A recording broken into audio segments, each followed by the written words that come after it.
All right, it is Tactical Thursday. Tactical Thursday. I might share this also on my YouTube channel and on Facebook.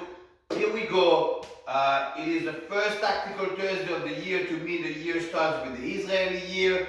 It's actually Yom Kippur today. I'm filming this the day before of Yom Kippur, and I'm gonna upload the video and simply send it tomorrow. I'm not filming it tomorrow, so I'm actually filming it the day before Yom Kippur, and it will air out tomorrow as your Wolf Apex video. Okay, so here we go.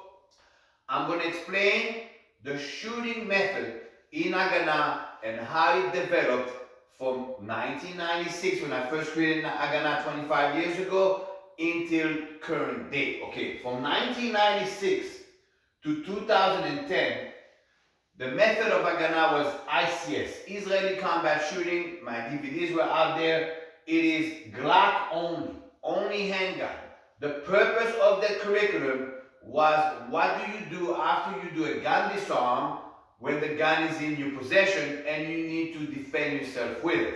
It was basically threat, Israeli style, draw, cock, and shoot. We don't keep a bullet in the chamber, nor is it a bullet in the chamber after you do a gun disarm. The gun is probably jammed from the gun disarm itself, and you're going to have to rack and maybe even do a jam too out of it. So the whole ICS, Israeli combat shooting purpose, was draw, cock, and shoot, jam 1, jam 2, magazine change, what is sometimes referred in Israeli combat shooting method as jam 3, and pivot to the right, pivot to the left, pivot to the rear, done deal. There was no running, no zigs, no target down, no nothing. It was basically basic for civilians to be able to defend themselves with the gun after they do the gun disarm. That's ICS. That method right there was based on my experience with a handgun. Okay, I'm going to make this clear. Some people are asking now, Oref Golani, Glock. There was no Glocks in my unit. I have never used a handgun in the IDF. I used a Galil and a mag. The mag is a big machine gun with 762 belt fed. I've never used Glock. Okay, my experience with handgun was before the IDF through my brother-in-law that was Lotar Elat, and at that time he had Browning high power, not Glocks. There was no Glocks in Israel yet. And thereafter my IDF, when I cross-trained with some Israelis, I'll give you an example. I brought in Doron Madmoni. Doron Madmoni used to be based in Los Angeles. He was also the importer at that time of the Bull M5 guns. I have 2 of them. Some of my students have Bull M5s as well. That's a 45 gun that's polymer.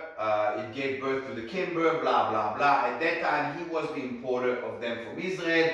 He came in a couple times to do courses, and I picked up techniques from him. He's out of the Yamam unit, the counter-terrorist unit of the police unit in Israel, and from their experience, with the experience I had from before the army, it was enough to do that curriculum for draw, cock, and shoot, jam 1, jam 2, magazine change, and regular pivots. Fast forward to 2010. In 2010, young kid or young guy walked in my school and said, "Hi, my name is Garrett, and I was a Duvdevan." I looked at him and I'm like, "Okay, you don't look like a Duvdevan, you look like an American surfer dude." And I questioned it, and he said, "Well, I knew you were going to question it. Here's my Taudat Shechur, here is my IDF discharge papers." Okay, it's like when fucking people were saying on the internet that I was not what I am. All you gotta fucking show is your discharge papers from the IDF, and it'll give you exactly your qualifications, what you are and what you're not. So I looked at him like, "What? You're the one guy."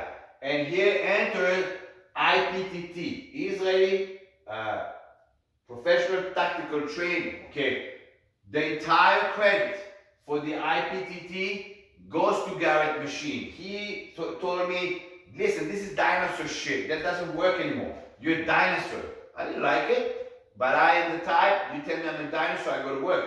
And he revamped my entire Glock techniques in my organization based on the Lotar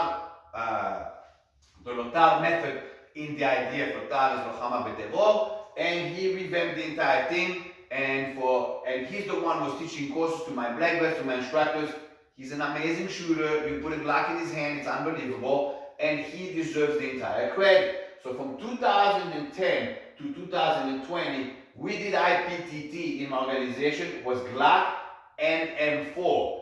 During that time, Garrett also introduced me to some of his teammates. He introduced me to Bernie. Bernie is also a very experienced operator. He's actually moving from Israel to America, to Texas very soon. So he's introduced me to a few operators, and it was great. It was iron sharpens iron, and I love it. I love him for that. And again, the entire PTT credit goes to Garrett Machine. Enter 2020 to present day, MABAM. MABAM is the acronym for Ma'aracha Ben Milchamot. Ma'aracha Ben Milchamot means in Israel there are specific units that operate undercover in specific areas of Israel, and yes, the West Bank and Gaza is fucking Israel. It's not Palestine, but that's beside the point. Okay, I'm not making this political, but in areas there are specific units that operate, and that's considered Ma'aracha Ben Milchamot. That means the campaign in between actual wars, okay? Like Intifada, the first Intifada, I fought the first Intifada, second Intifada, third Intifada, what's happening right now in the territories, those are not considered conventional wars, they are considered Ma'aracha Ben Milchamot, the campaign in between wars, okay? Out of those units, I had a guy come from Israel that was out of the Yamas unit. The Yamas is a special counter-terrorist unit of the Border Patrol of Israel. It's not completely IDF, it's kind of funky in between the police and the IDF. And he brought techniques that I absolutely love, especially when it comes to the vehicle, detachment of vehicle, and prika min ha'rechev. I actually loved it. I kind of liked it even more than what Garrett taught us, but that's beside the point. And I revamped the entire thing into what I call my Dark Horse curriculum. The Dark Horse curriculum is what has been happening from 2020 to present day, including what happened in 2018 in Parkland. My son was in the school campus. He was in middle school, not at MSD, but the campus of the middle school, and MSD shares the same campus. And in 2018, on February 14, which is Valentine's Day, the MSD shooting happened, and up to then I've never carried a gun on me at any time. I always had only a knife. I didn't feel I needed a gun, and from that moment on I started to carry, and things got much tighter as far as combat shooting in my organization, because I felt, because of current affairs in America, civilians need to be armed, obviously law-abiding civilians to be armed, in case they would have to defend themselves, or in case they would be at the wrong place at the wrong time. But if they're really trained, they're actually the right place at the right time, but that's not the video about that. So since 2020 to present day, it is the Dark Horse curriculum. The Dark Horse curriculum has roots from here, but this was that's gone. It doesn't exist anymore. It evolved into this.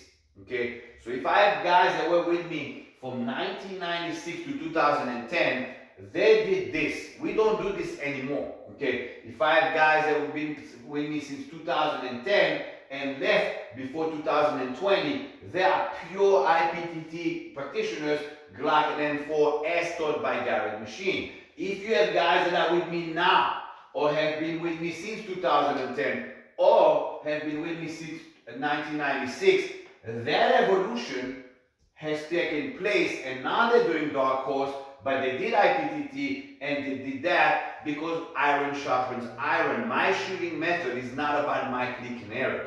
My shooting method in Nagana is about evolution of Israeli combat shooting according to current affairs and current operators and current method in the IDF from different perspective of different units.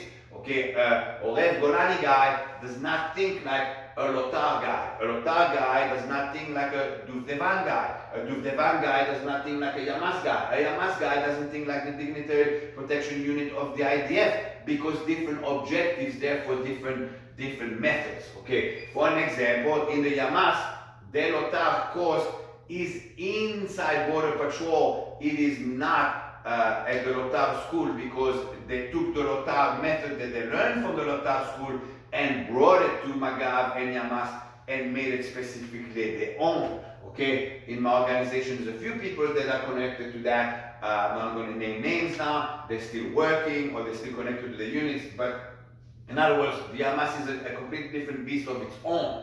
So, how does it work? For like Paul says, just came back to organization. People are asking what's going on. This is what's going on today. We have the Dark Horse curriculum. It includes Glock, Tavor, and Uzi Pro. The Tavor and the Uzi Pro are for high capacity if you're getting into an actual battle and you need more than what would be in a regular Glock. In other words, the Tavor and the Uzi operate with Solevets, which has 30 bullets in each magazine. That gives you 60 rounds to begin the battle. As a civilian, at the wrong place at the wrong time, or obviously, or actually at the right place at the right time, that's 60 bullets to enter a fucking battle. That's a perfect fucking amount of ammunition. Okay, and I'm not getting into now the politics of why a civilian would need that many fucking bullets. I'm talking about logistics. But out of the level of a Tavor or out of the level of Uzi, if you have 60 rounds to enter a battle, you can actually save many, many lives. Okay, so today we do this. The person that hands down has influenced us the most so far is Gary, and Gary deserves that entire credit. A new breed of warriors have been coming through since 2020, and they're all Yamasnikim, they're all fucking from the Magav units in Israel, and they're cycling through my program, and I'm picking up a lot from them, and the Dark Horse is now in effect. I hope that clears up some questions. Welcome back to Paul Sis, who got certified as a fight instructor in 2005 in San Diego, and he's actually the one who while he was here was like, okay, what's going on with the gun, this and that, blah blah blah. As a Nagana practitioner, you must be extremely good with a Glock. Why? Most likely that's what you'd have, either in your home or in the car or anywhere. That's most likely what you'd have. The Tavor and the Uzi is for my Tavor clubs or my Dark Horse club or my Werewolf club, and it is more of what happens if it really gets bad and I'm at the right place at the right time, because if you train and you have the weaponry, you're at the right place at the right time. If you're not trained, you're the wrong place at the wrong time. That video is not about to put this again. So again, if you're not gonna practitioner, we now do Mabam. Okay? And it's like either Tavor or either Uzi or both. So if somebody comes to me and says to me, I want to join Tavor club, I want to join Dark Horse club, used to be Tavor club, now it's Dark Horse club, I'll actually give them an option. I said, you can either enter the club with an Uzi or you can either enter the club with a Tavor. It doesn't matter to me, it's the high capacity Tzoleva that makes the difference between a Glock and those two weapons. Guys, it is for you guys Thursday, right now for me Wednesday. I'm filming this before Yom Kippur. I'll basically load the video right now as we speak, and tomorrow I'll just send it out as the Wolf Apex video, and I'll probably share it on my YouTube channel, so a lot of people are asking, and also on Facebook. Guys, if you're an Israeli or you're Jewish and you're going into Yom Kippur, Gmar Chatima Tova, maybe you be in the good books. If you're fasting, have an easy fast. I see you guys on the other side of that on Friday. Have a good one.